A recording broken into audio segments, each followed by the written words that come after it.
नमस्कार। गुलाम नबी आज़ाद के इस्तीफे देने के बाद से एआईसीसी ही में ही नहीं पीसीसी में भी हलचल मच गई है और हम देख रहे हैं कि लगातार इस्तीफों की झड़ी सामने आ रही है। आरएस चिप जो सीनियर लीडर हैं और काबीना में भी रहे हैं वो हमारे साथ आज मौजूद हैं। चिप साहब, आपका स्वागत है। Thank you. कुछ कांग्रेस के लोग जो गांधी परिवार के साथ जुड़े हुए हैं, उनका ये मानना है कि गुलाम नबी आज़ाद ने 40 सालों तक पावर को एंजॉय किया, जब पावर नहीं मिली तो आड़े वक्त पर पार्टी को छोड़ दिया जब पार्टी संकट में है। क्या कहेंगे? देखिए, मेरा उन लोगों से प्रश्न है जी कि पार्टी को संकट में किसने लाया।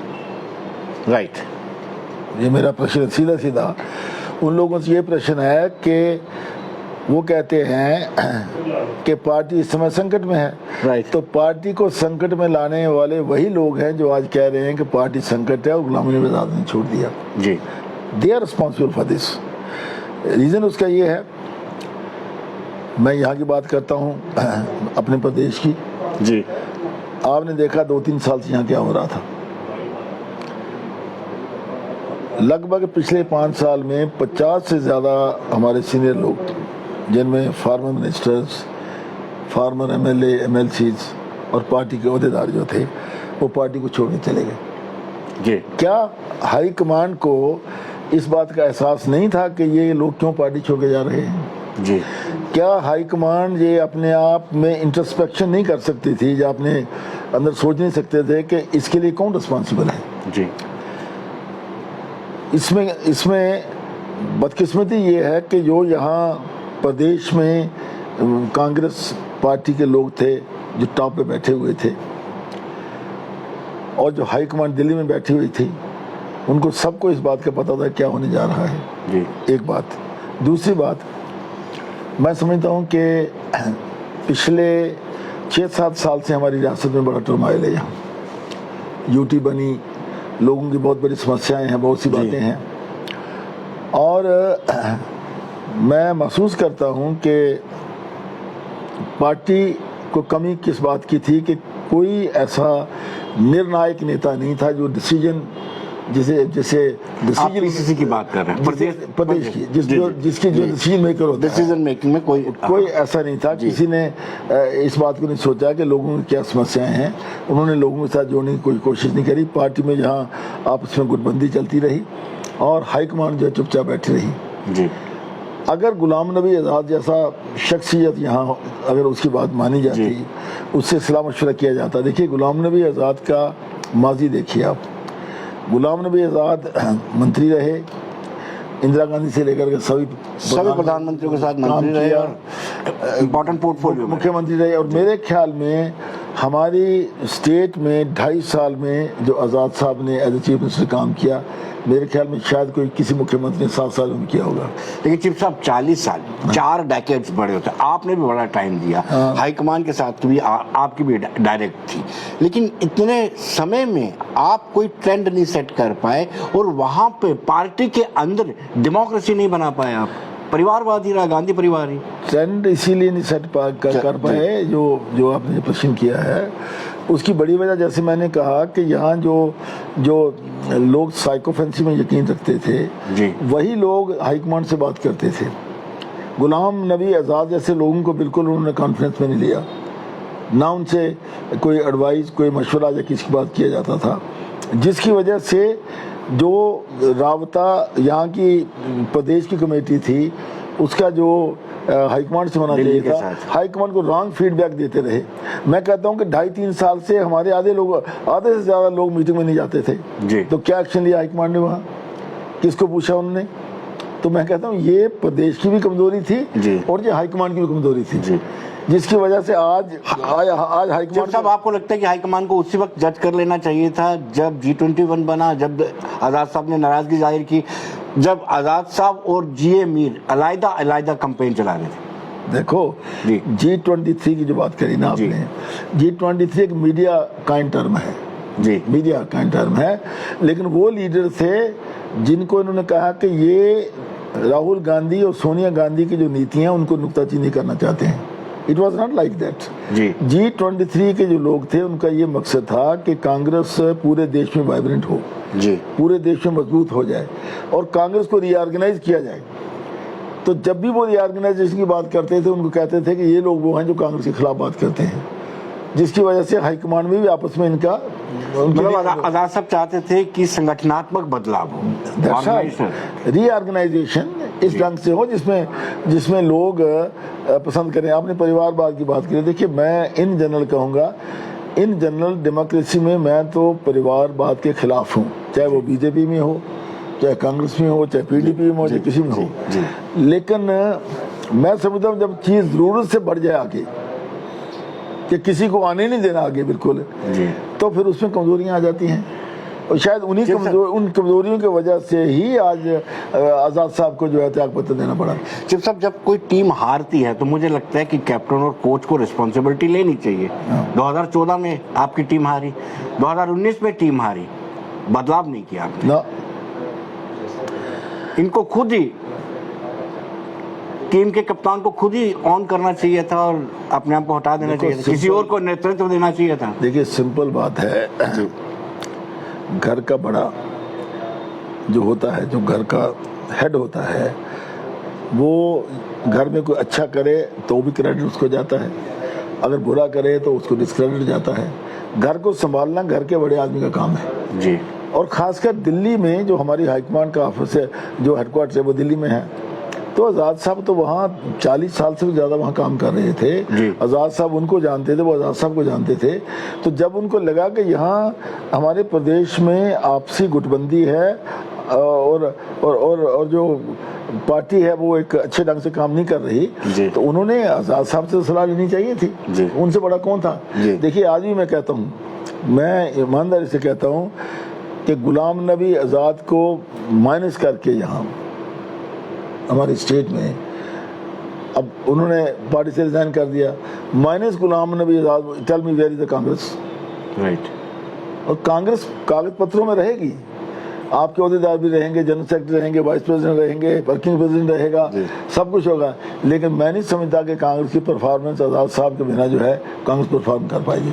लेकिन इट्स नॉट पॉसिबल। चिप साहब, वकार रसूल गुलाम नबी आजाद के बड़े करीबी माने जाते हैं, जिनको प्रदेश अध्यक्ष बनाया गया है, उससे नाराजगी कम नहीं हुई। खुद उनको कंप्लेन कमेटी का चेयरमैन बनाया गया, उनके बहुत सारे लोगों को एडजस्ट किया गया, उसके बाद भी रिजाइन देना। पहले ये बताइए मुझे, इलेक्शन तो नहीं ना है अभी, कंपेन कमेटी क्या जरूरत थी इस समय? कंपेन कमेटी तो राइट उस समय बनती है जब इलेक्शन का दम आता था जी, और इन्होंने इलेक्शन कमेटी भी पहले बना दी।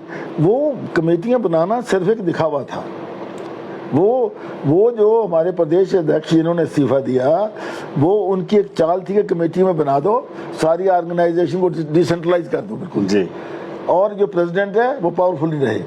आप मुझे बताइए, वकार रसूल जो प्रेसिडेंट बना है, अजीज है हमारा, हम उनकी भी इज्जत करते हैं, ऐसी बात नहीं है, आजाद साहब के भी नज़दीक थे, लेकिन जब अलग अलग कमेटियां बना दी गई, आप मुझे बताइए कि प्रेसिडेंट की क्या पावर है? अगर पीसीसी बनती जी, प्रेसिडेंट बनता जी, वाइस प्रेसिडेंट बनते, जनरल सेक्रेटरी बनते, तो प्रेसिडेंट का कंट्रोल रहता, कमेटी में क्या कंट्रोल था जी। तो ये एक फॉल प्ले था, जो मैं समझता हूँ। It was not a good decision. ये जानबूझ के कमेटियां बनाई गई और उसमें अपने ढंग से, ऐसे ढंग में रखा गया कि वो सारी कमेटियों के ऊपर उनका अपना कंट्रोल था।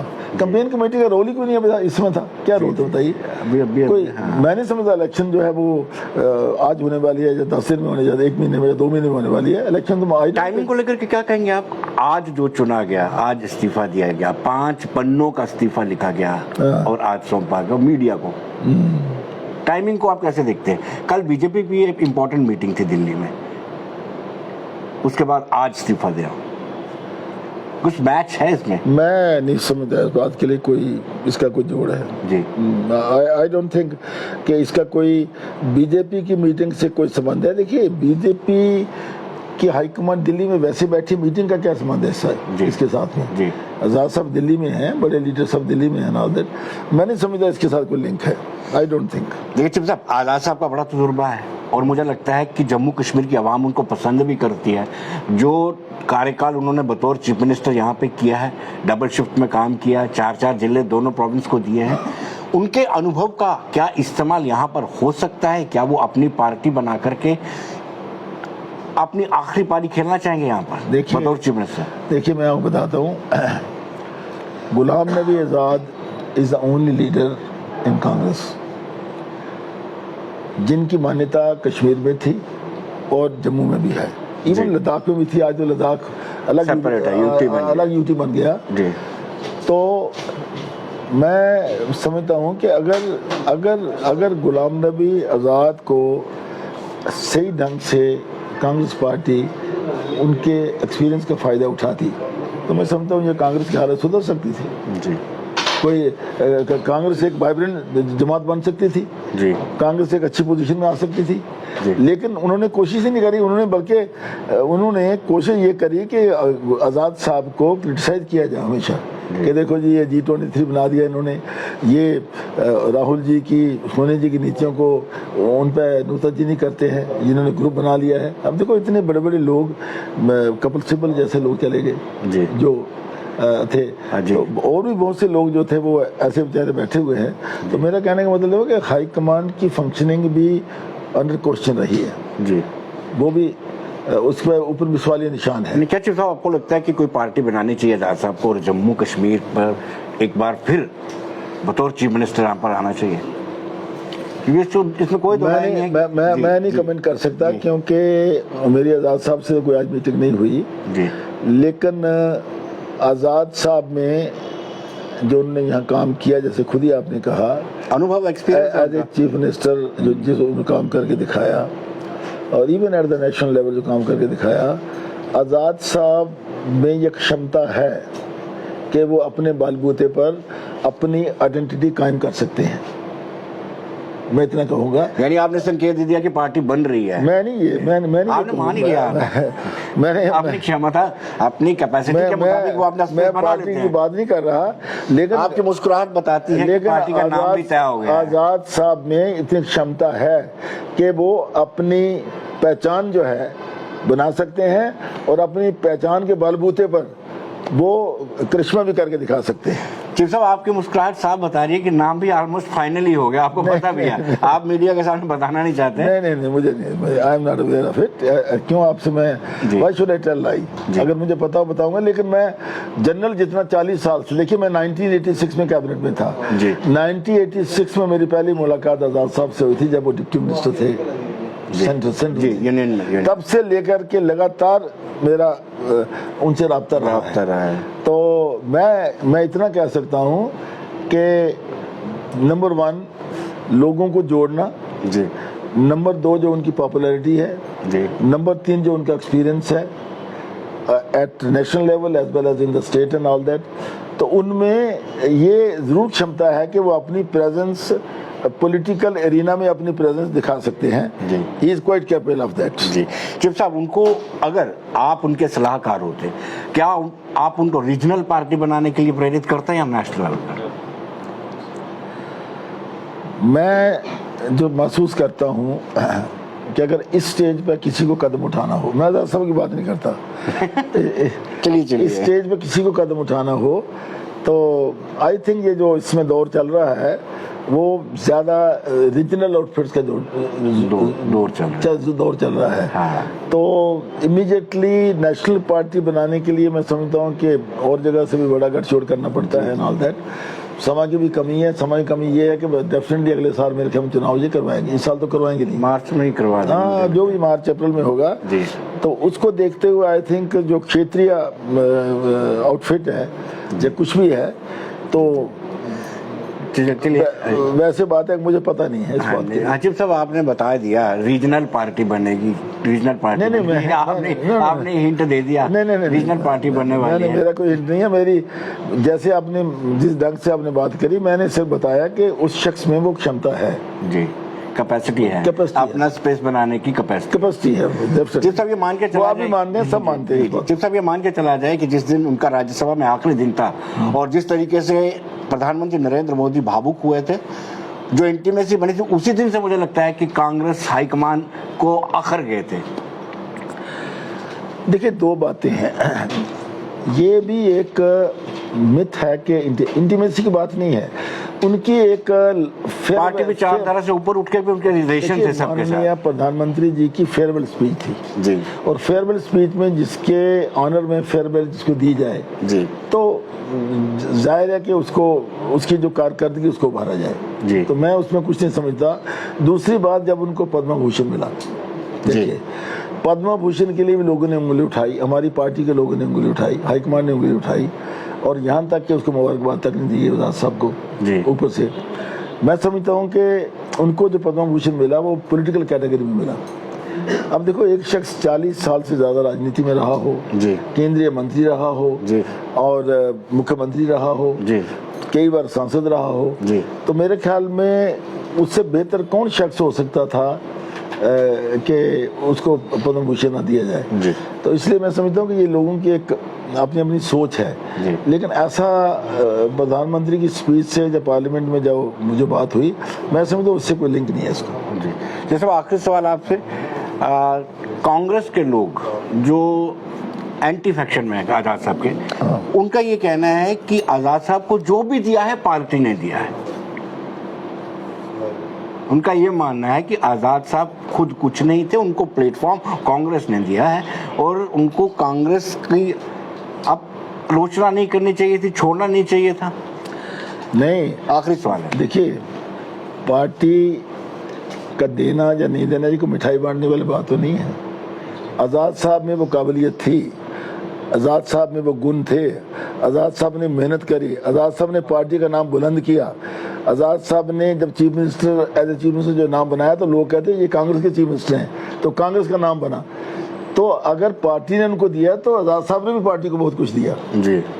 तो पार्टी का फर्ज नहीं बनता था कि इस समय जब उन्होंने पार्टी को इतना कुछ दिया तो पार्टी का भी फर्ज बनता था कि भाई उनको भी देखा जाए वो क्या चाहते हैं, पार्टी को मजबूत करना चाहते हैं, जेएनके में क्या चाहते हैं, तो पार्टी की भी सोच होनी चाहिए थी जी। तो इट इज बोथ वेज जी, it's vice versa, it is not one way. You see, ये वन वे ट्रैफिक नहीं है जी, जी। ये दोनों तरफ की ट्रैफिक है। बहुत बहुत शुक्रिया आपका, धन्यवाद। थैंक यू सर, बहुत आपसे बातचीत हम कर सके, लेकिन आपने चाय पी के जाना है।